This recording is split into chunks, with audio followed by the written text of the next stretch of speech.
Xütbəmizin əvvəlində toxunduq ki, o məsələyə ki, üzümüzə gələn ay Sabah Rəzəbin sonuncu günüdür, sonuncu gecəsidir. Birisi gün artıq inşallah Şabanın biridir. Şaban rəhmət, məğfirət dolu bir aydır, böyük aylardan biridir. Qalə Rasulullah sallallahu aleyhi və səlləm Şabanu şəhri və Ramazanu şəhrullah fəmən samə şəhri kuntu lahu şəfiən yevmə qiyamə. İnsan deyir, Rəcəbdə imama yaxınlaşır. Şabanda ki, buyururlar ki, Şaban Peyğəmbərin ayıdır. İnsan Şaban əməllərini, ibadət, itaatlərini etməklə Həzrət Rəsulullaha yaxınlaşar, çatar. Ramazanda insan isə artıq Allahına çatar. Rəcəb bir yerdə buyururlar ki, toxumu əkmə ayıdır. Ki, Rəcəbdə insan toxum əkər sanki. Şabanda onu suvarar və Ramazanda o əkdiyin becərər. Yəni, məhsul ayıdır, yığım ayıdır, hesablama ayıdır. Bir yerdə buyururlar ki, Rəcəb məğfirət ayıdır, bağışlanma ayıdır. Şabanda isə insan şəfaət əldə edir və Ramazanda insan savablar əldə edir. Və Rəcəb ayını digər aylarla müqayisə edəndə, Şaban ayını digər aylarla müqayisə edəndə, alimlərin bəziləri deyirlər ki, Rəcəbin digər aylara nisbəti Həzrət Əli əleyhissalamın digərlərinə olan nisbətidir. Şabanın digər aylara nisbəti Peyğəmbərin digər insanlara nisbəti kimidir. Ramazanın digər aylara nisbəti isə Qur'anın digər səmavi kitabları olan nisbətidir. Və Şaban ayı həm özü mübarək aydır, həmçinin də buyurdur ki, burada bir neçə mövludlar var, viladətlər var. Bu mövludlar 3-ü Şaban İmam Hüseyin əleyhissalamın mövludu, 4-ü Şaban Babül Həvaic Hacətlər Qabırsı Əbəlfəz ağanın mövlududur, 5-i Şaban İmam Zeynalabdin əleyhissalamın mövlududur, İmam Səccad əleyhissalamın mövludu və həmçinin burada Əli Əkbərin mövludu var və İmam Zaman ağanın mövludu Nimə-i Şabana düşür ki, bu barədə də bu ay bərəkət, rəhmət dolu bir aydır. Şaban ayı şərafətli bir aydır, Peyğəmbərə aid olan bir aydır, Peyğəmbərə məxsus olan bir aydır. Həzrət Rasulullah buyurur ki, necə ki, bu ayda edilən yaxşı əməllərin sayı hesabı yoxdur. Allah Teala o yaxşı edilən yaxşı əməllərə əcr verər. O cümlədən bu ayda edilən günahların da cəzası çox şiddətlidir. Bəzən biz Rəcəb, Şaban, Ramazan ayı haqqında məğfirət, rəhmətdən danışırıq. Bəzi insanlar elə ancaq o tərəfin fikirləşirlər. Bəzən insan bu ayda günah edərkən, Allah bizlərdən uzaq eləsin, o günahların cəzası da ağırdır belə aylarda. Odur, çalışaq bu aylara diqqət edək. Şaban ayının birinci günü alimlər buyururlar ki, behiştin qapıları açılar. Və cənnətdə Tuğba deyilən bir ağac var, onun budaqları yerə kimi gəlib enər. Və Şaban ayında həmçinin birinci günü cəhənnəmdə zəqqum deyilən bir ağac var, onun budaqları yerə gəlib enər. Tuğba ağacı haqqında Quranda bu ayələr var, mən ona toxunmaq istəmirəm. Tuğba bir ağacdır ki, cənnətdə, behiştdə deyir, insan bu ağaca baxdıqca doymaz. Onun deyir, meyvəsin yedikcə, elə istəyər yesin, yeməklə də meyvəsindən doymaq olmaz. Belə bir ağacdır. Deyir, bu ağacın budaqları bu Şaban ayında yerə gələr, yerə yaxınlaşır. Və kimlər bu ağacın budaqlarına belə deyə çıxa bilər, bu ağacın budaqlarından tuta bilər, bunun meyvələrindən yeyə bilər, bunun kölgəsindən istifadə edə bilər. Bu bir də ki, zəqqum deyilən bir ağac var, meyvəsi və kölgəsi o qədər zəhərlidir ki, insan həm onun meyvəsini yeyəndə, həm onun altında qalanda insana o qədər pis təsirlidir. Deyir, kim bu ayda günah bir iş görərsə, o zəqqum ağacının budaqları gəlib onu götürər. O zəqqum ağacına çıxmış bir insan kimi olar, onun meyvəsindən yemiş bir insan kimi olar. Kim bu ayda günah eləyər? Bu ayda kimlər? Biz dedik ki, o ağacın meyvələrindən, Tuğba ağacının meyvələrindən, onun budaqlarından istifadə edə bilər, ona yaxınlaşa bilər. Yaxşı olar ki, insan bu ayda müstəhəbbi namazlara diqqət eləsin, müstəhəbbi oruclara diqqət eləsin. Biz bunları deyirik ki, digər aylarda da insan eləməlidir müstəhəbbi oruclara, müstəhəbbi namazlara diqqət etmək. Bəzən o günləri bir oruçdan qardaşla mən telefon söhbəti əsnasında o bir toya getməliydi. Soruşdum ki, sən müstəhəbbi oruç tutmuşsan, yoxsa qəza orucunu tutmuşsan? Dedi, bilmirəm, oruç tutmuşam. İnsan gəlir oruç tutanda niyyətini bəlli eləsin ki, nə oruç tuturam. Əvvəla alimlər də deyirlər, biz də deyirik ki, qəza orucu olan şəxs çalışsın, o müstəhəb orucu olan günlərdə müstəhəb orucu əvəzinə qəza orucu tutsun.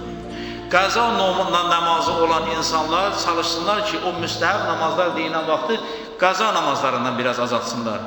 Bəzən insan hətta nəinki müstəhəbli namazı, müstəhəb orucu, heç niyyətin düzgün edə bilmir, qəza orucu tutub, yoxsa həmən günün orucunu tutub, müstəhəb orucunu tutub. Niyyətə diqqət eləmək lazımdır, məxsusən də qəza orucu olanlar çalışsınlar bu ayda bacardıqları qədər qəza orucların, qəza namazlarını qılsınlar. Və buyurulur, tuğba ağacının budaqlarına o kəslər yaxınlaşa bilərlər ki, müstəhəbbi namazlarını qılarlar, müstəhəbbi oruclarını tutarlar. Məxsusən Peyğəmbər sallallahu aleyhi ve sellem, əleyhissalam, yəni əyimmələr bu ayın 1-ci, 4-cü günləri çox təkid ediblər ki, insan oruç tutsunlar. Hər, yəni ayın, yəni həftənin 1-ci, 4-cü günləri, belə deyə, oruç tutmağı çox tövsiyə ediblər. Ayın 1-ci, 4-cü günləri oruç tutmaq tövsiyə olunub. Ayın əvvəlindən 3 gün, ortasından 3 gün, axırından 3 gün oruç tutmaq tövsiyə olunub. Və Peyğəmbərimizin sallallahu aleyhi ve sellemin həyatına baxdıqda Peyğəmbərimiz Şabanı Ramazana birləşdirərdi və əleyhissalam buyurur ki, biz əyimmələr də Şabanı Ramazana birləşdirərik oruç tutmaqla. Bir küsənlərin barışması, bir küsülüləri barışdırmaq bu ayda. Bu şəxslər də deyir ki, o tuğba ağacına yaxınlaşar. Ata-ananın razılığını əldə eləmək bu ayda və onlara yaxşılıq eləmək. Borc verənlər, bəzi insanlar var ki, bugün bilirsiniz, vəziyyət çətindir, kimlərəsə borc veriblər, əgər imkanları varsa, o borclarından güzəşt etsinlər. İndi əgər biri-birinə 1000 manat pul veribsə, bacarırsa 100 manat keçsin, 200 manat keçsin. Əgər imkanı varsa, bugün ehtiyacı yoxsa, o borcu hamısını bağışlasın. Və o da borcu bağışlamaq, indi mən deyəcəm məsələnin o bir hissəsində, borc alan insanda çalışsın ki, aldığı borcu bu ayda versin. Yəni bu ayda ona çalışsın. Bu insanlar bir borcu bağışlaya bilən, bir də borcu verə bilən insan. Deyir, o tuğba ağacına yaxınlaşar. Daha eləncə olmasın, biri-birinə borc vermişdi, o borc yəsi ilə hər dəfə gəlir, deyir ki, borcumu ver, əsəbləşirlər, aralarında söz-söhbət gedir, o borc yəsi görür ki, belədir, deyir ki, yaxşı, 100 manat keçirəm sənin üçün, qaldı 900 manat. Bu da gedir üstündən bir qədər keçir, görür ki, bu 900 manat da vermir, yenə əsəbləşirlər, yenə aralarında söz-söhbət, deyir ki, yaxşı, 100 manat da keçdim, qaldı 800 manat. Hə, belə-belə, bu axırda 100 manat qalır, bunların arasında, deyir, verə-verə gəlmişəm də 100 manat qalır, onu da verəcəm də. Yəni, daha o cür nə olmasın, biri bağışlayanda, biri də ondan suyu istifadə eləməsin. Yetim və kimsəsizlərə qayğı göstərmək, başına əl çəkmək, ehtiyacını ödəmək. Mömin insanların abrını saxlamaq, onları müdafiə eləmək.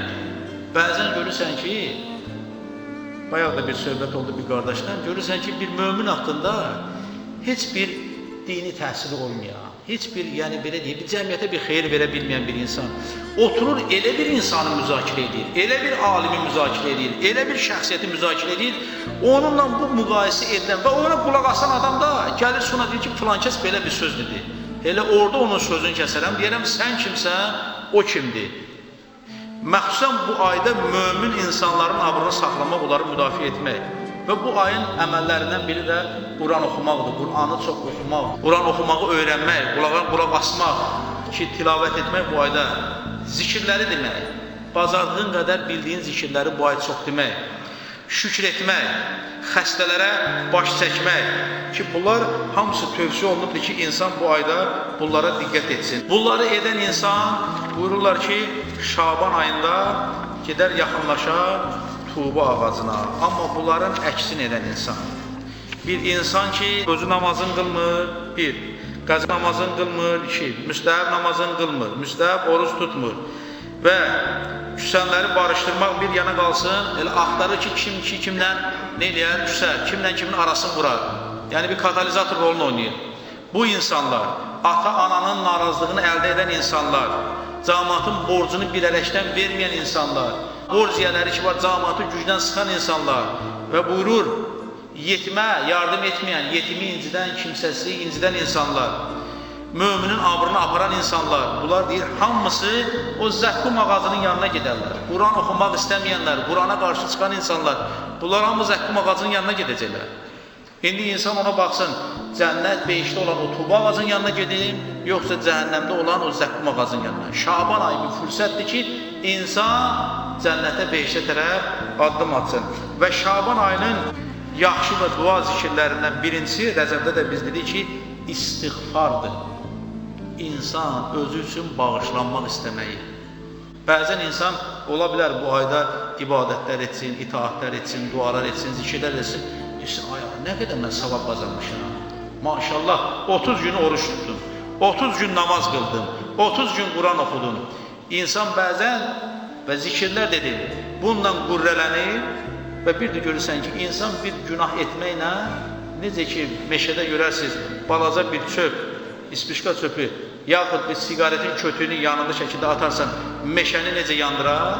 İnsanın elədiyi balaca bir günah, onun o bütün savabların, əməllərini yandırar. Çalışaq ki, bu ayda günahlardan uzaq olaq. Bu ayın əvvəli hər gün 70 dəfə Əstəğfirullaha və əs'aluhu tövbə. Çox asan bir zikirdir ki, insan bağışlanmaq istəyir. Bu ayın ən yaxşı zikirləri dedik ki, istiğfardır.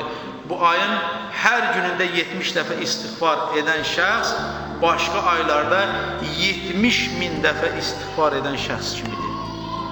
70 dəfə gün ərzində istiğfar edirsən, elə bir başqa aylarda 70.000 dəfə istiğfar demiş kimi savab əldə edirsən. Bütün ay boyu 1000 dəfə La ilahə illallah və la nə'budu illa iyyəhu muxlisinə ləhuddinə və ləv kərihəl müşrikun. Bu zikri demək 1000 dəfə əgər bir insan bu ayda bunu deyərsə, sanki əməl dəftərinə 1000 ilin ibadəti yazılar həmən şəxsin. Və dördüncüsü, Şaban ayının hər cümə axşamında 2 rükət namaz qılmaq. Namazın hər rükətində həmdən sonra 100 dəfə İxlas surəsi, Qul Huvallah surəsi, salamdan sonra isə 100 dəfə Peyğəmbərə salavat. Bu namazı qılan şəxsin Allah Taala bütün dini və dünyəvi hacətlərini yerinə yetirər. Həmçinin həmin günlərdə oruç tutmaq da buyurur ki, çox fəziləti vardır. Bu ayda deyilən zikirlərdən biri də Peyğəmbər və onun pak əhl-i beytinə salavat zikir etməkdir. Şabanın ayının ilk gecəsi ki, bu gecənin namazı 12 rükətdir, onun da hər rükətində həmdən sonra 11 dəfə İxlas surəsi deyilməsi təkid olunur. Şaban ayının birinci günü. Ümumiyyətlə, ay daxil olanda, biz dəfələrlə demişik, ayın daxil olması ilə bağlı həmən ayın quslun edirəm qürbətən ilallah. Bu çox təkid olunur. Ay daxil olanda insanın qusul etməsi, Şaban ayının quslunu etmək təkid olunur birinci gecə. Və Allah Resulü sallallahu aleyhi və səlləm buyurur ki, Şaban ayının ilk 3 günü oruç tutmaq və gecələrində 2 rükət namaz qılmağın hər rükətdə həmdən sonra 11 dəfə İxlas surəsi deyilməli, çoxlu savab vardır. Həmçinin bu günün orucunun da böyük fəziləti vardır. Yəni 1, 2, 3-cü günlər. İmam Cəfər Sadiq əleyhissalam buyurur ki, Şaban ayının ilk günü oruçdan şəxs beyiş ona vacib olar. Hər kəs Şabanın birinci günü oruç tutarsa, inşallah Allah Teala ona beyiş nəsib edər. Allah bizlərə də beyiş nəsib eyləsin inşallah. O ki qaldı Şabanın 2-si, 3-ü, 4-ü, digər günləri oruç tutmaq və digər əməllər var. Allahın izni ilə Şaban ayının əməllərini, dualarını biz oxuya-oxuya bunlara diqqət edərik. Demək, Şaban ayının 4 adı var. Şaban, Peyğəmbər Rəsulü Xuda buyurub ki, İnnəmə summiyə Şabana li'ənəhu tətəşəəbu fihi ərzağul müminin. Allah Rəsulü sallallahu aleyhi ve sellem buyurur ki, Allah Teala bu aya ona görə Şaban adı verilib ki, bu ayda möminlərin qismətləri, onların ruziləri bu ayda bölünər. Ona görə buna Şaban ayı verilib. Bir yerdə buyurub ki, tətəşəəbu fihil xayrati li şəhri Ramazan. Bu aya ona görə Şaban adı verilib ki, burada artıq bölünər. Ramazan ayına aid olan xeyirlər burada bölünər. Bu ayın bir adı Şəhr-i Qufran, bağışlanma ayıdır. Li'annahu yughfaru fihil zunub. Bu ayda insanın bütün günahları bağışlanar. Bir yerdə buyurub ki, Şaban şəhru ciran, qonşu adı verilib bu aya. Bu ay həm Rəcəblə, həm Ramazan arasında olduğuna görə həm Rəcəbə qonşudur, həm Ramazana qonşudur. Buna qonşu adı verilib. Dördüncü əsas ki, deyilir bu ayın adlarından şəhru şəfaət, şəfaət ayıdır. İnnəmə summiyə şəbanu şəhrə şəfaətə liənnə rəsuləkum yəşfəhu likulli mən yusəlli aleyhi fihi. Buyurur ki, bu aya şəfaət adı verilib. Bir adı da şəfaətdir. Niyə? Ona görə ki, bu ayda Peyğəmbər və Əhl-i Beytinə salam göndərməklə Peyğəmbər Rəsulullah o insanlara şəfaət nəsib edər. Şəbanı şəhri, Həzrət Rəsulullah buyurur, Şaban mənim ayımdır. Və Ramazanı şəhrullah, Ramazan Allahın ayıdır. Fəmən samə şəhri, hər kəs mənim ayımda oruç tutarsa, kuntu ləhu şəfiyən yevməl qiyamət. Mən qiyamətin günü onun üçün şəfaətçi olaram. Allah bizi Peyğəmbər və ali Peyğəmbərdən ayrı salmasın inşallah. Allah bizə Peyğəmbər Rəsulullah şəfaatini nəsib eyləsin. Allah bizə üzümüzə gələn Şaban ayını mübarək eyləsin inşallah. Şabanda ediləcək əməllər, ibadətlər, itaatlər var ki, onları etməkliyi Allah bizlərə nəsib eyləsin inşallah. Üzümüzə gələn mövlud günləri çox bərəkət, rəhmət dolu bir aydır. Peyğəmbər Rəsulullah niyə buyurub mənim ayımdır? Çünki Həzrət buyurub ki, Hüseyin məndəndir, mən Hüseyindənəm. Hüseyin əleyhissalam mövludu bu aydadır. Babil Həvaiz Əbəlfəz ağanın mövludu bu aydadır.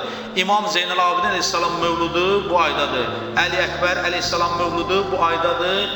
Və zamanənin imamı, dünyanın xilaskarı, dünyanı haqla, ədalətlə dolduracaq İmam Zaman ağanın da mövludu bu aydadır.